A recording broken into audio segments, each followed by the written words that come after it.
Okay, this is actually really late, but the food of the day is seafood stew entree.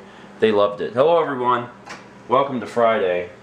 It's not exactly 8 a.m. or 9 a.m. In fact, it's almost 5.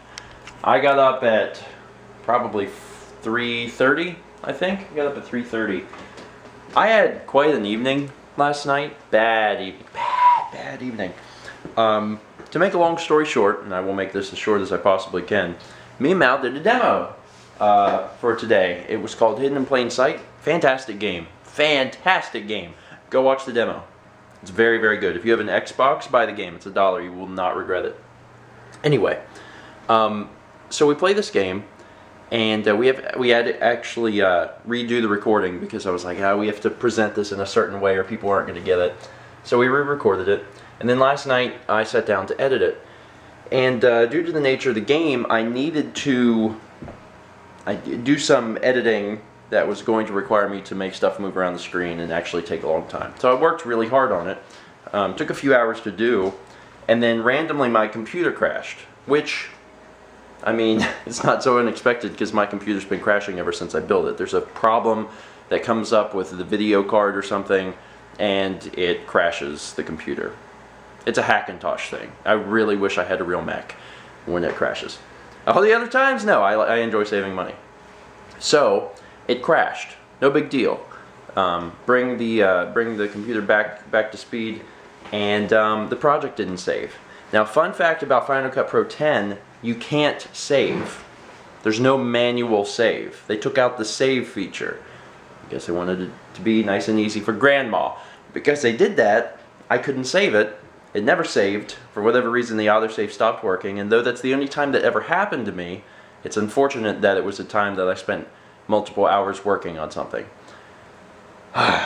Also, keyframes suck in Final Cut Pro 10. Anyone that has used keyframes extensively, especially in another NLE and then goes over to Final Cut Pro 10, rips their hair out because it doesn't make any sense. And it's still not fixed. I'm assuming that it's a bug and not a feature, but it's still not fixed, that it eases in and out absolutely everything. It doesn't make any sense. Anyway, I still like Final Cut Pro 10. I'm not abandoning Final Cut Pro 10, but man, there are some things that make me dislike it.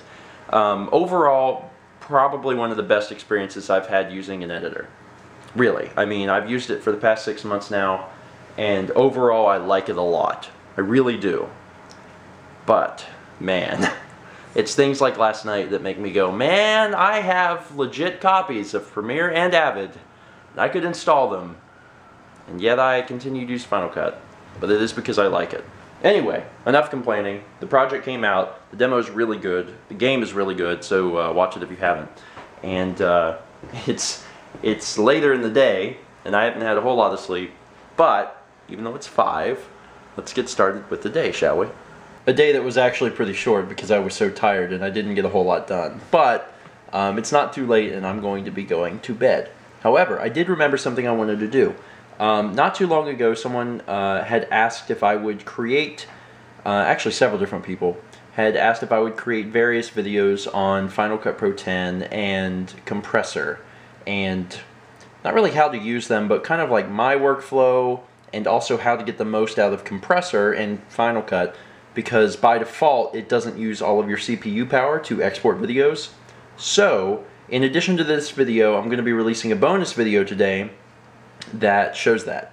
So, if you have an interest in that, go watch it. And it will show you how to get the most out of Final Cut and Compressor so your videos will export super fast. Because people are always like, how do you get your videos to export so fast? And you have to set it up, actually.